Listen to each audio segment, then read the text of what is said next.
Shikha Srivastava from mathematics farm. आज हम लोग क्या पढ़ेंगे?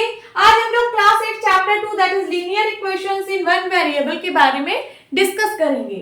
आज इसका फर्स्ट क्लास है क्लास 8 चैप्टर 2 का। सो आज हम लोग इंट्रोडक्शन पार्ट कवर करेंगे। Linear equation in one variable जो कि इस चैप्टर का नाम है, इसको समझने से पहले कुछ मैंने यहाँ पे बेसिक चीजें लिखी हुई है। सबसे पहले इसको समझेंगे कि इसका क्या मतलब होता है, जैसे constants and variables, terms, algebraic expressions, equations, linear equations and तब हम देखेंगे कि linear equation in one variable क्या होता है। सबसे पहले हम कांस्टेंट की बात करते हैं। कांस्टेंट क्या होते हैं? कांस्टेंट जो होता है वो कोई नंबर होता है। Constant is a number. Constant is any number. ये कोई भी नंबर हो सकता है, जैसे 1, 2, 10, 16, 10,000, कोई भी नंबर हो सकता है। और कांस्टेंट की वैल्यू हमेशा फिक्स होती है, क्योंकि कांस्टेंट एक नंबर है तो नंबर की वैल्यू तो हमेशा फिक्स होती है। आप चाहे जहां भी चले जाइए, नंबर की क्या वैल्यू क्या बदल जाती है? नहीं बदलती है। सो constant is a fix value. So this is a number. अब हम बात करेंगे वेरिएबल की। क्या होते हैं वेरिएबल? वेरिएबल किससे मिलकर बना है? ये वर्ड वेरी से मिलकर बना है, वेरी से। और वेरी का क्या मतलब होता है? चेंज। तो यहां से क्या समझ में आ रहा है कि वेरिएबल वो होता है जिसकी वैल्यू चेंज होती रहती है। और हम लोग वेरिएबल को किससे रिप्रेजेंट करते हैं? हम लोग इसको अल्फाबेट किसी लेटर से रिप्रेजेंट करते हैं। अल्फाबेट के किसी लेटर से रिप्रेजेंट करते हैं, जैसे ए ले लिया, बी ले लिया, सी, एक्स ले लिया, वाई ले लिया, z, p, q, r, s. किसी भी लेटर से आप इसको रिप्रेजेंट कर सकते हो वेरिएबल को। ये आप अपने अकॉर्डिंग चूज कर लेना कि आपको इसमें से कौन सा लेटर लेना है। और सपोज आपने एक्स लिया, तो जो एक्स की वैल्यू है, एक्स की जो वैल्यू है ये फिक्स नहीं होती है, ये हर एक कंडीशन में चेंज होती रहती है। सपोज मैंने आपको 3 कंडीशन दिया, तो पहले कंडीशन में एक्स की वैल्यू आई 5, दूसरे कंडीशन में 10, तीसरे कंडीशन में 15। सो इसका मतलब ये है कि x की वैल्यू फिक्स नहीं होती है, ये कंडीशन पे डिपेंड करती है। हर एक कंडीशन में इसकी वैल्यू अलग आती है। अब हम बात करेंगे टर्म्स की। क्या होते हैं टर्म्स? अगर मैं एक एग्जांपल लिखूं टर्म का, सो 2xy is a term. But आज मैं आपको इसका मीनिंग बताऊंगी कि टर्म्स एक्चुअली होते क्या है, किसको किसको हम टर्म बोलते हैं। तो यहाँ पे आप देखिए, सबसे पहले कांस्टेंट। किसी कांस्टेंट को आप टर्म बोल सकते हो। फिर किसी वेरिएबल को आप टर्म बोल सकते हो। और फिर कांस्टेंट इनटू वेरिएबल, इसको आप टर्म बोल सकते हो। और या फिर वेरिएबल इनटू वेरिएबल, इसको भी आप टर्म बोल सकते हो। चलिए देखते हैं। कांस्टेंट मींस, कांस्टेंट का मतलब है कोई नंबर, जैसे 2 ले लिया, 3 ले लिया, 4 ले लिया, ये सब एक टर्म है। 2 एक टर्म है, 3 एक टर्म है, 4 एक टर्म है। इसी तरीके से आप कोई भी नंबर ले लीजिए, वो सब एक टर्म है और ये कांस्टेंट टर्म्स हैं। फिर वेरिएबल भी एक टर्म होता है, जैसे एक्स है, वाई है, जेड है, टी है, क्यू है, डॉट डॉट। कोई भी लेटर आ जाए वो एक वेरिएबल होता है और वेरिएबल एक टर्म होता है। जैसे x एक टर्म है, y एक टर्म है, z एक टर्म है, s एक टर्म है। इसी तरीके से ये सारे टर्म्स होते हैं। नाउ कांस्टेंट इनटू वेरिएबल, अगर मैं किसी कांस्टेंट और वेरिएबल को मल्टीप्लाई करा दूं तो वो भी एक टर्म होता है। जैसे देखिए, सपोज मैंने कांस्टेंट लिया 2 और वेरिएबल लिया x, 2 इंटू एक्स कराया, तो 2 इंटू एक्स क्या हो जाता है? 2x हो जाता है कि नहीं? 2 इंटू एक्स को हम 2x लिखते हैं, तो ये एक टर्म है। कॉमा, जैसे लिख लिया 5 इंटू एक्स इंटू वाई, ये देखिए ये कांस्टेंट है और ये वेरिएबल है। मैंने 2 वेरिएबल यहाँ पे लिया है, कांस्टेंट और 2 वेरिएबल लिया है। तो इसको जब आप मल्टीप्लाई कराओगे तो क्या आ जाएगा? ये आ जाएगा 5xy, ये भी एक टर्म है। मतलब अगर कांस्टेंट को आप वेरिएबल से मल्टीप्लाई कराते हो तो जो आपको प्रोडक्ट मिलता है उसको भी हम एक टर्म बोलते हैं। तो 2x भी एक टर्म है और 5xy भी एक टर्म है। उसी तरीके से वेरिएबल को जब आप मल्टीप्लाई करोगे, जैसे मैंने लिखा है यहाँ पे x इंटू एक्स क्या बनेगा, x square, so x square is a term. Now second is, अगर मैं x into y into z करूं, ये देखिए सारे वेरिएबल्स है ना, वेरिएबल इंटू वेरिएबल मैं कर रही हूँ, ये भी वेरिएबल सबको मल्टीप्लाई करा रही हूँ, तो ये जो बनेगा इसका प्रोडक्ट क्या आएगा, एक्स वाई जेड, ये भी क्या है, एक टर्म है। उसी तरीके से कोई भी आप नंबर ले लीजिए, पी स्क्वायर या फिर ऐसे नहीं, पी इंटू क्यू, ये भी तो एक टर्म है। कैसे टर्म है, पी क्योंकि यहाँ पे सब वेरिएबल्स का मल्टीप्लाई हो रहा है। मैंने बताया वेरिएबल इंटू वेरिएबल क्या होता है, टर्म होता है। और इसका प्रोडक्ट कैसे लिखेंगे हम लोग, P square, P into P square, और एक क्यू है तो हो गया क्यू, पी स्क्वायर क्यू। तो ये सारे जो मैंने बताया ये सब क्या है, टर्म्स है। अगर आपको कांस्टेंट सिर्फ लिखा है तो वो भी एक टर्म है, सिर्फ वेरिएबल दिया है तो वो भी एक टर्म होता है, कांस्टेंट इनटू वेरिएबल के फॉर्म में प्रेजेंट है तो वो भी एक टर्म है, वेरिएबल इनटू वेरिएबल के फॉर्म में प्रेजेंट है तो वो भी एक टर्म होता है। ओके, अब देखते हैं कि अलजेब्रिक एक्सप्रेशंस क्या होते हैं। अलजेब्रिक एक्सप्रेशंस का मतलब होता है जब आप दो तीन टर्म को कंबाइन कर दीजिए तो वो अलजेब्रिक एक्सप्रेशन को फॉर्म करते हैं। जैसे यहाँ पे मैं दो तीन टर्म लिख देती हूँ, ये देखिए 2 एक टर्म था ना, अभी मैंने थोड़ी देर पहले देखा, 2 एक टर्म था, xy एक टर्म था, है ना, x स्क्वायर एक टर्म था, और कोई और टर्म 2x एक टर्म है। तो मैंने यहाँ पे 3-4 टर्म लिखे हैं। अगर मैं इन सबको कंबाइन कर दूं तो हमें अलजेब्रिक एक्सप्रेशन मिल जाएगा। चलिए कंबाइन करते हैं, और कंबाइन हम किस साइन के हेल्प से करेंगे, या तो प्लस या तो माइनस। चलिए सपोज मैंने लिख लिया एक्स स्क्वायर और मैंने लिख लिया प्लस एक्स वाई, ये क्या बन गया, एक एक्सप्रेशन बन गया। इसमें कितने टर्म है, 2 टर्म है। अब इन्हीं टर्म्स के यूज से एक और अलजेब्रिक एक्सप्रेशन बनाते हैं। सबसे पहले लिख लिया suppose x y plus 2 plus x square, ये क्या है, ये भी एक अलजेब्रिक एक्सप्रेशन है, और इसमें कितने टर्म है, इसमें 3 टर्म है।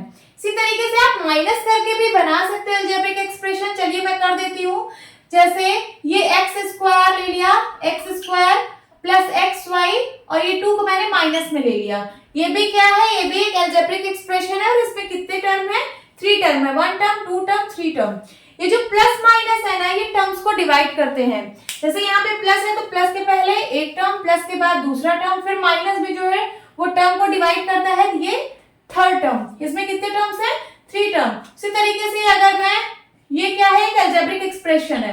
अगर मैं चारों से बनाऊं एक अलजेब्रिक एक्सप्रेशन तो कैसे बनेगा, x square plus x y minus, suppose मैंने यहाँ पे माइनस कर दिया, माइनस 2x माइनस 2, ये क्या बन गया, ये भी एक अलजेब्रिक एक्सप्रेशन बना है। ओके, अब हम देखेंगे कि क्या होते हैं इक्वेशंस। जब हम किसी दो एक्सप्रेशंस के बीच में इक्वल का साइन लगा देते हैं तो वो क्या बन जाता है, वो इक्वेशन बन जाता है। सपोज एक कोई अलजेब्रिक एक्सप्रेशन है x प्लस वाई, और एक कोई अलजेब्रिक एक्सप्रेशन है x प्लस 2, इन दोनों के बीच में मैंने इक्वल का साइन लगा दिया, कि अब ये क्या बन गया, अब ये बन गया क्या, इक्वेशन बन गया। ओके, उसी तरीके से एक और एग्जांपल देखते हैं, x y plus 2x is equals to x plus 3। ये देखिए यहाँ पे एक एक्सप्रेशन है और यहाँ पे भी एक एक्सप्रेशन है, इन दोनों के बीच में इक्वल का साइन लग गया तो ये क्या बन गया, इक्वेशन। इक्वेशन का मतलब होता है जिसमें इक्वलिटी का साइन होता है। ये देखो ये इक्वलिटी का साइन है ना, इक्वल साइन है, तो हमेशा इक्वेशन में आपको इक्वल साइन देखने को मिलेगा। इस इक्वल की जगह अगर ग्रेटर देन और स्मॉल देन है तो वो इक्वेशन नहीं होता है। मीन्स अगर आपको ये चीज लिखी हो कहीं पे x plus y plus z is greater than 3, तो यहाँ पे ये जो ग्रेटर देन का साइन है ये इक्वेशन नहीं होगा, क्योंकि ग्रेटर देन और लेस देन के साइन से हम इक्वेशन उसको नहीं बोलते हैं। हमें जहां पे सिर्फ इक्वल का साइन दिखे वही होता है इक्वेशन। अब हम देखेंगे कि लीनियर इक्वेशंस क्या होते हैं। लीनियर का क्या मतलब होता है, सबसे पहले यहां समझते हैं लीनियर का क्या मतलब होता है। लीनियर का मतलब होता है किसी वेरिएबल की पावर 1। वेरिएबल का पावर का 1 का मतलब x, जैसे मैंने x की पावर 1 लिखा है, इसका मतलब क्या होता है, x ही होता है। अब लीनियर के बाद क्या आता है, क्वाड्रेटिक। क्वाड्रेटिक का क्या मतलब होता है, x की पावर 2। क्यूबिक का क्या मतलब होता है, x की पावर 3। एंड फिर बाई क्वाड्रेटिक का क्या मतलब होता है, x की पावर 4। हमें यहाँ पे लीनियर इक्वेशंस पढ़ना है। तो लीनियर का मतलब है जहां पे x की पावर 1 हो, तो वही टर्म हम लिखेंगे, वही वेरिएबल हम लिखेंगे जिसमें पावर 1 हो। चलिए इसके कुछ एग्जांपल्स लेते हैं। जैसे मैंने यहाँ पे एक इक्वेशन में ये लिखा है x + y = 4, तो ये एक लीनियर इक्वेशन है। इक्वेशन का मतलब जिसमें इक्वल का साइन हो, इक्वल का साइन भी है, और इसमें देखिए ये जो वेरिएबल्स इसमें प्रेजेंट हैं, इसकी पावर कितनी है, 1 ही है, x की पावर 1। देखिए x लिखा है ना, x का मतलब होता है x की पावर 1। उसी तरीके से y एक वेरिएबल यहाँ पे लिखा हुआ है, y की कितनी पावर है, 1 पावर है, मींस लीनियर है। तो ये क्या है, ये लीनियर इक्वेशन है। अच्छा एक और मैं एग्जांपल लिख रही हूँ, आप लोग बताना कि ये लीनियर है कि नहीं है। जैसे लिख दिया मैंने xy + x + 2 = 4। ये बताइए कैसी इक्वेशन है, लीनियर है कि नहीं है। यहाँ पे देखिए, यहाँ पे तो x की पावर 1 है, ये तो लीनियर है। बट यहाँ बताइए यहाँ पे क्या है, यहाँ पे x y एक टर्म में 2 वेरिएबल है। देखिए एक टर्म है x y, अलग अलग नहीं है कि x लिखा है + y लिखा है। अगर x + y अलग अलग लिखा होता तो x की पावर 1 y की पावर 1 होती। बट यहाँ पे क्या है, ये दोनों प्रोडक्ट में है, एक टर्म है। देखिए वेरिएबल वेरिएबल का यहाँ पे मल्टीप्लाई हुआ है, x y एक टर्म है, तो इसकी टोटल पावर कितनी है, इसकी पावर है 2। एक पावर इसकी और एक पावर इसकी है ना, और मल्टीप्लाई में पावर्स ऐड हो जाती है तो 1 + 1 2। तो यहाँ पे इसकी पावर 2 है, वेरिएबल की पावर क्या है, 2 है। तो ये लीनियर इक्वेशन नहीं है। ये जो मैंने ये इक्वेशन लिखा है ना, ये लीनियर इक्वेशन नहीं है, ये क्या है, क्वाड्रेटिक इक्वेशन है। एक और मैं आपको एग्जांपल दे रही हूं, x³ + x + 4y = 5। ये बताइए कैसी इक्वेशन है। यहाँ पे जो हाईएस्ट पावर होती है वही इक्वेशन हम लोग उसको बोलते हैं, हाईएस्ट पावर इसकी क्या है, 3। तो 3 का मतलब क्यूबिक इक्वेशन है। ये कैसी इक्वेशन है, क्यूबिक इक्वेशन है, ये लीनियर नहीं है। लीनियर का मैं कुछ एग्जांपल और लिख लेती हूँ। ये क्या है, ये लीनियर है क्योंकि इसमें x का पावर 1 है, मतलब हर एक टर्म में, यहाँ पे क्या टर्म है, x है, एक टर्म है ना x, और y भी एक टर्म है, और यहाँ पे y की पावर क्या है, 1 है।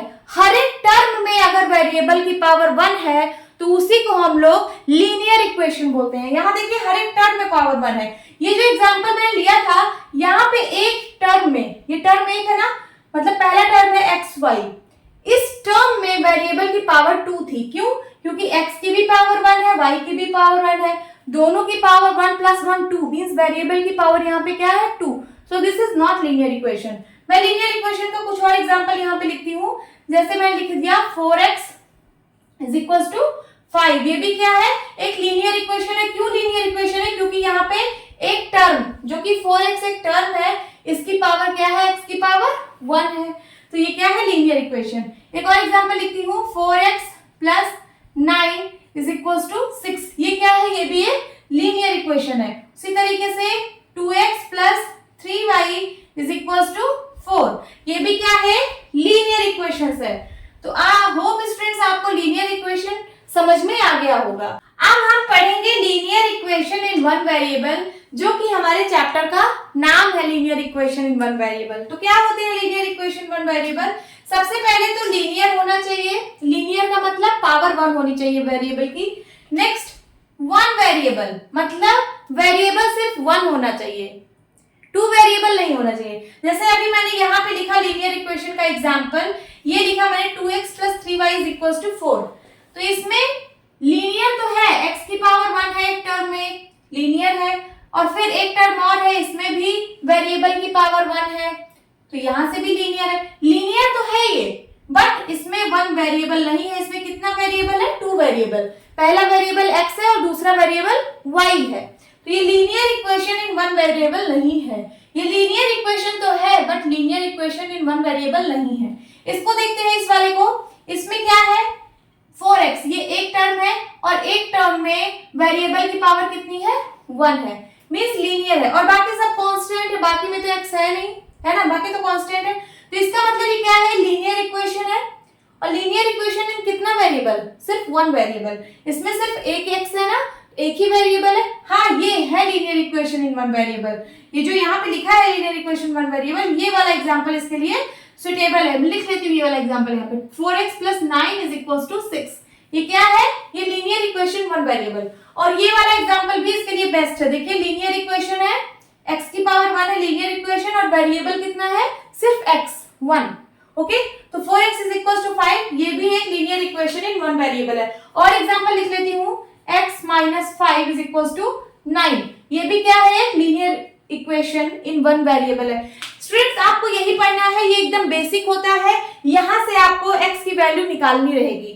एक वेरिएबल आपको यहाँ पे दिया रहेगा, 1 वेरिएबल की बात हो रही है ना, तो यहाँ पे आपको सिर्फ 1 वेरिएबल दिखेगा, आपको इसी की वैल्यू फाइंड आउट करनी होती है, सबसे इजी होता है इसको फाइंड आउट करना।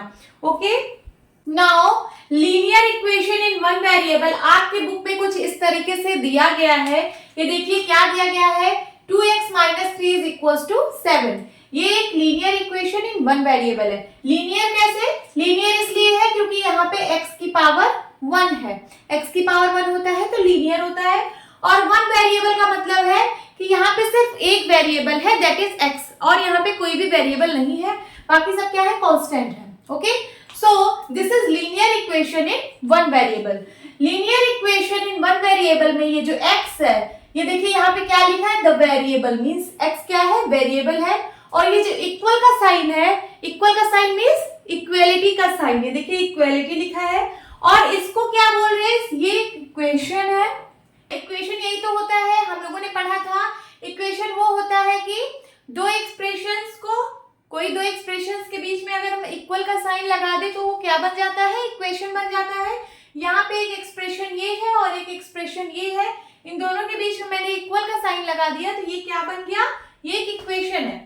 और उसके बाद किसी इक्वेशन में दो साइड होती है, इक्वल टू के इस साइड वाले को हम लोग लेफ्ट हैंड साइड बोलते हैं, जो लेफ्ट साइड होती है, और इक्वल टू की जो राइट साइड होती है उसको हम लोग राइट हैंड साइड बोलते हैं।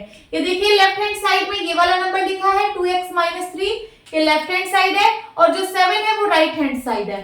ओके, अब इस इक्वेशन मींस इस इक्वल साइन का मतलब है कि ये दोनों वैल्यू इक्वल होनी चाहिए और ये दोनों वैल्यू किसी x की एक सर्टेन वैल्यू पे ही इक्वल होगी। x की एक सर्टेन वैल्यू होगी, उसी वैल्यू पर ये दोनों left hand side is equal to right hand side होगा और उसी वैल्यू को हम लोग बोलते हैं सॉल्यूशन ऑफ लीनियर इक्वेशन। जब हम इस x की वैल्यू फाइंड आउट कर लेंगे जिसके लिए left hand side is equal to right hand side होगा, तो उसी x की वैल्यू को हम लोग सॉल्यूशन ऑफ लीनियर इक्वेशन बोलते हैं। जैसे यही इक्वेशन है, चलिए इसको मैं सॉल्व करती हूँ और यहाँ से x की वैल्यू फाइंड आउट करती हूँ। जैसे लिखा है 2x - 3 इज इक्वल टू 7। सबसे पहले क्या करें, यहाँ पे सिर्फ आपको लेफ्ट हैंड साइड में सिर्फ आपको वेरिएबल बचाना है। क्या बचाना है, वेरिएबल, और बाकी जितने कांस्टेंट हैं सबको आपको क्या करना है, राइट हैंड साइड करना है या फिर कैंसिल करना है। सिर्फ लेफ्ट साइड आपको क्या बचाना है, वेरिएबल। तो यहाँ पे 2x है, 2x लिखते हैं। इस -3 को हमको यहाँ से हटाना है। -3 को हटाने के लिए हम क्या कर दें, -3 को हटाने के लिए अगर हम -3 यहाँ पे है ही है, अगर मैं यहाँ +3 कर दूं, क्या कर दूं, +3। देखिए यहाँ पे -3 है और मैं यहाँ पे अगर +3 कर दूं तो ये दोनों जो है ऐड होके 0 हो जाएंगे।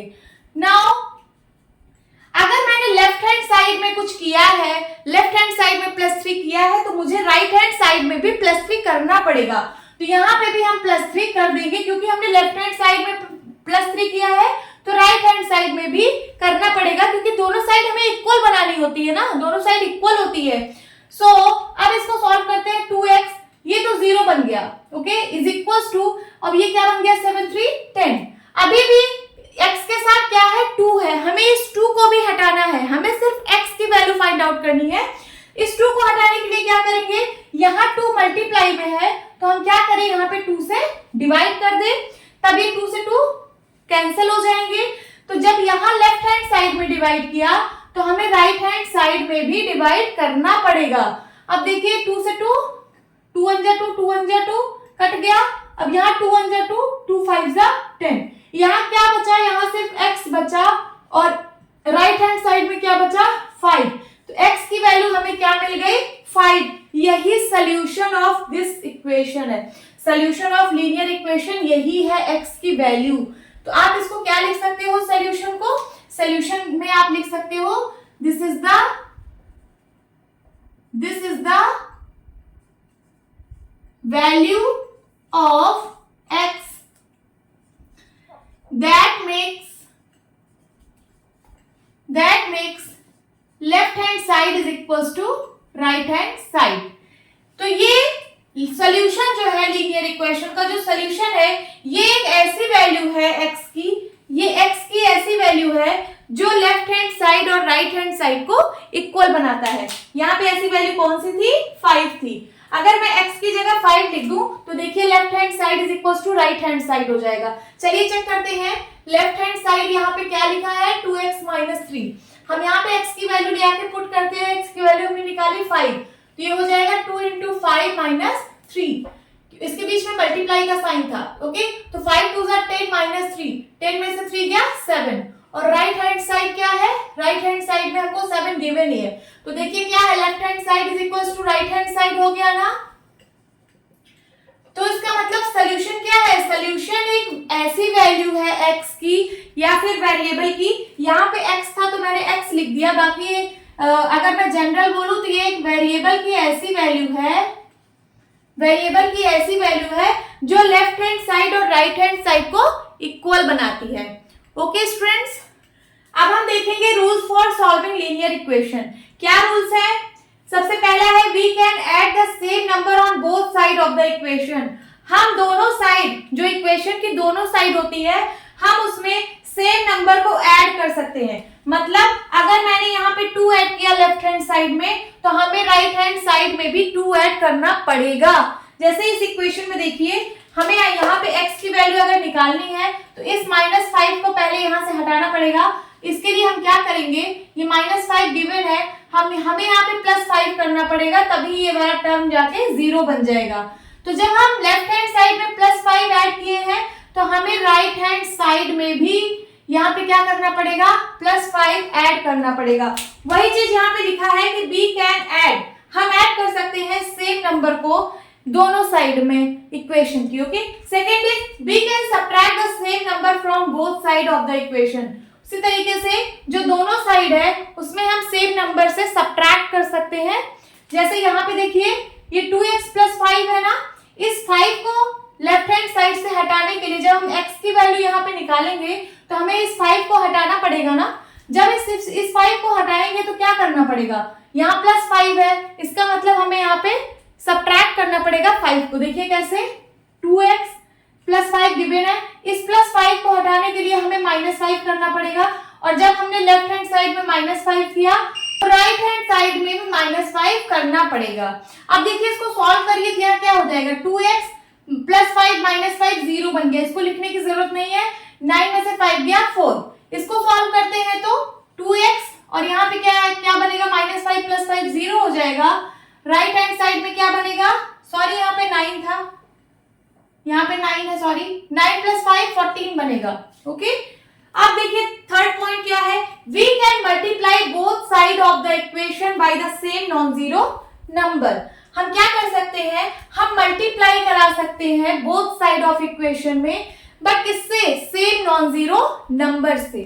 जैसे ये कोई इक्वेशन है, जैसे मैंने यहाँ पे लिखी कोई इक्वेशन x/2 = 4, ये एक इक्वेशन है। तो हम क्या कर सकते हैं, हम मल्टीप्लाई करा सकते हैं दोनों साइड, इक्वेशन के दोनों साइड में सेम नॉन जीरो नंबर से।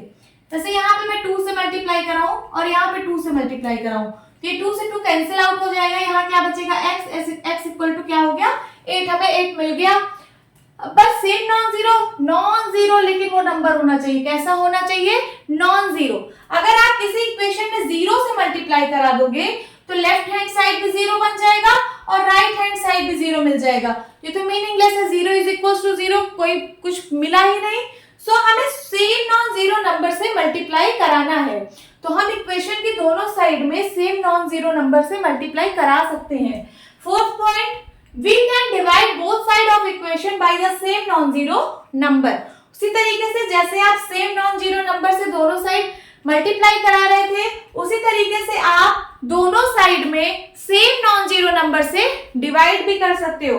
जैसे यहाँ देखिए, ये वाली इक्वेशन में आपको x की वैल्यू निकालनी है ना, तो यहाँ पे 2 मल्टीप्लाई में है, इस 2 को हटाने के लिए हमें डिवाइड करना पड़ेगा। तो हम किससे डिवाइड करेंगे? 2 से। यहाँ पे 2x पहले से था, 2x को हमने डिवाइड कर दिया, डिवाइड बाय 2। तो जब लेफ्ट हैंड साइड में 2 से डिवाइड किया है, तो राइट हैंड साइड में भी 2 से डिवाइड करना पड़ेगा। अब यहाँ 2 से 2 कैंसिल हो गया, 2 1 जा 2, 2 1 जा 2, x इज इक्वल टू क्या आ गया?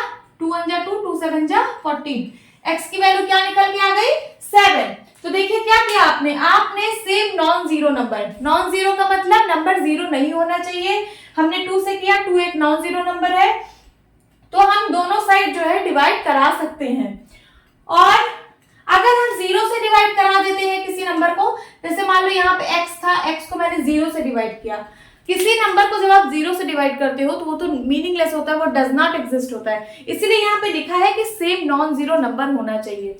ओके, उसी तरीके से यहाँ पे भी अगर x की वैल्यू आपको निकालनी हो तो क्या करोगे, यहाँ पे 2x है, इसको डिवाइड बाय 2 कर दो। जब लेफ्ट हैंड साइड में डिवाइड बाय 2 किया है, तो राइट हैंड साइड में भी डिवाइड बाय 2 करना होता है। सेम चीजें हमें करनी होती है, जो हम लेफ्ट हैंड साइड में करेंगे वही हमें राइट हैंड साइड में भी करना पड़ेगा। अगर हम लेफ्ट हैंड साइड में -5 कर रहे हैं, तो हमें राइट हैंड साइड में -5 करना पड़ेगा। अगर हम लेफ्ट हैंड साइड में +5 कर रहे हैं, तो हमें राइट हैंड साइड में भी +5 करना पड़ेगा। उसी तरीके से अगर हम यहाँ डिवाइड बाय 2 कर रहे हैं लेफ्ट हैंड साइड में, तो हमें राइट हैंड साइड में भी डिवाइड बाय 2 करना पड़ेगा। जो चीज हम लेफ्ट साइड में करेंगे, सेम चीज वही राइट हैंड साइड में भी करेंगे। तो यहाँ पे 2 1 जा 2, 2 1 जा 2 कैंसिल हो गया, x की वैल्यू क्या आ गई? 2 1 जा 2, 2 2 जा 4। x की वैल्यू हमने यहाँ से फाइंड आउट कर लिया 2, और यहाँ से x की वैल्यू क्या मिली? 7। अब फिफ्थ पॉइंट समझते हैं। फिफ्थ पॉइंट है, if ax plus b is equal ax plus b divided by cx plus d is equals to p upon q, then q bracket में a plus b is equals to p cx plus d. This process is called cross multiplication. आप इतना बड़ा ना समझ के मैं आपको छोटा सा एक एग्जांपल देती हूँ। अगर यहाँ पे लिखा है x upon 2 is equals to 3, क्या लिखा है? x upon 2 is equals to 3। तो आप ये जान लीजिए कि लेफ्ट हैंड साइड में जो वैल्यू डिवाइड में होती है, वो राइट हैंड साइड में जब जाती है तो मल्टीप्लाई में हो जाती है। जैसे यहाँ पे 2 डिवाइड में है ना, ये राइट में जाएगा तो क्या हो जाएगा? मल्टीप्लाई में हो जाएगा। तो x की वैल्यू यहाँ क्या निकलेगी? इस 2 को इधर भेज दो, तो यहाँ 3 पहले से था और ये 2 डिवाइड में था, इस साइड आएगा तो मल्टीप्लाई में। x की वैल्यू क्या आ गई? 6। तो ये जो मैंने 2 को इस साइड भेज दिया ना 2 को इस साइड, तो इसको हम लोग बोलते हैं क्रॉस मल्टीप्लीकेशन। अब ये जो हमने यहाँ पे समझा क्रॉस मल्टीप्लीकेशन, यही चीज इस फिफ्थ पॉइंट में समझाया गया है। ध्यान से देखिए, यहाँ पे 2 नंबर्स थे न्यूमरेटर और डिनोमिनेटर में, और यहाँ पे भी 2 नंबर है न्यूमरेटर और डिनोमिनेटर में। देन देखिए क्या हो रहा है, इस ax plus b, ये जो ax plus b है, ये जो q यहाँ डिवाइड में है, ये इक्वल टू के इस साइड क्रॉस में जा रहा है। देखिए q यहाँ पे डिवाइड में था, इस साइड गया तो यहाँ पे मल्टीप्लाई में हो गया। देखिए इसके साथ ये मल्टीप्लाई में हो गया। उसी तरीके से cx plus d यहाँ पे डिवाइड में था, इसको इक्वल टू के इस साइड भेजा तो ये p के साथ मल्टीप्लाई में कन्वर्ट हो गया। ये देखिए, इसी को हम लोग बोलते हैं cross multiplication. I hope student समझ आया होगा। अब now six point is transposing. Any term of an equation may be taken to the other side with a change in its sign. This process is called transposition. एक example लेती हूँ, जैसे लिखा है x plus 5 is equals to 2। अब मैं x की value निकालने के लिए इस 5 को राइट हैंड साइड में भेजूंगी, तो क्या हो जाएगा? x is equals to, जब ये +5 मैं इक्वल टू के उस साइड भेजूंगी, मींस इस साइड से दूसरी साइड में भेज रही हूँ। ये लेफ्ट हैंड साइड है, ये राइट हैंड साइड है, तो इस साइड से जब मैं दूसरी साइड में भेजूंगी, तो यहाँ तो 2 है, पहले ये 2 लिख लीजिए। ये जो +5 है, जब ये अदर साइड पे जाएगा तो अपना साइन ये चेंज कर देगा। यहाँ प्लस में था इक्वल टू के उस साइड गया तो किसमें हो गया, -5 में। तो इसी प्रोसेस को हम लोग ट्रांसपोजिशन बोलते हैं। देखिए समझ लीजिए, any term of an equation, ये इक्वेशन का सपोज एक टर्म है +5 may be taken to the other side, ये जो है इसको अदर साइड भेजा जाएगा with may be taken to the other side with a change in its sign. देखिए जब इसको दूसरी साइड भेजा जाएगा तो इसके साइन में जो है वो चेंज हो जाएगा। यहाँ पे भी +5 था और यहाँ पे अदर साइड जाके क्या हो गया, -5 हो गया। This process is called transposition. इसी प्रोसेस को हम लोग ट्रांसपोजिशन कहते हैं। अब इसकी वैल्यू निकाल लीजिए, 2 में से 5 गया, कितना बचेगा, -3। x की वैल्यू यहाँ से निकल गई। ओके, सो होप स्टूडेंट्स आपको ये क्लास अच्छी लगी होगी। ये हमारी इंट्रोडक्शन क्लास थी और मिलती हूँ अपने नेक्स्ट वीडियो में। तब तक के लिए बाय बाय, टेक केयर।